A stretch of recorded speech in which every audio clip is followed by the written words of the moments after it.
इंतजार Khan, bureau chief Sajjad Akbar Farooqui से खबर शामिल करते हैं। गवर्नमेंट सेकेंडरी स्कूल बस्ती चंद्रामी में स्पॉटेड प्रोजेक्ट के तहत न्यू तामीर शुदा 2 कमरों का इफ्तिताह tehsil focal person deputy district education officer Riaz Ahmad Bhutta साहब ने senior headmaster Riaz Ahmad Waraich school council मेंबरान के हमरा रिबन काट के कमरों का इफ्तिताह किया।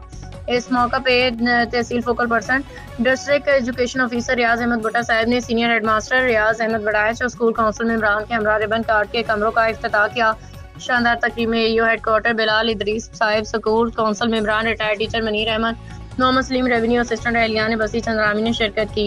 डिप्टी डीओ रियाज अहमद भुट्टा ने काम के मेयार जगह की सिलेक्शन को बेहतरीन करार देते हुए सीनियर हेडमास्टर रियाज वड़ायच और स्टाफ को बर वक्त काम मुकम्मल करने पर मुबारकबाद पेश की। तलबा ने खुशी का इजहार किया। सीनियर हेडमास्टर ने हुकूमत पंजाब और डिस्ट्रिक्ट एजुकेशन अथॉरिटी रहीम यार खान फायर प्रोजेक्ट में सेकेंडरी स्कूल चंद्रामी के लिए कमरा की मंजूर और तामीर के रकम की फराहमी पे शुक्रिया अदा किया। आखिर में दुआए खैर करवाई गई।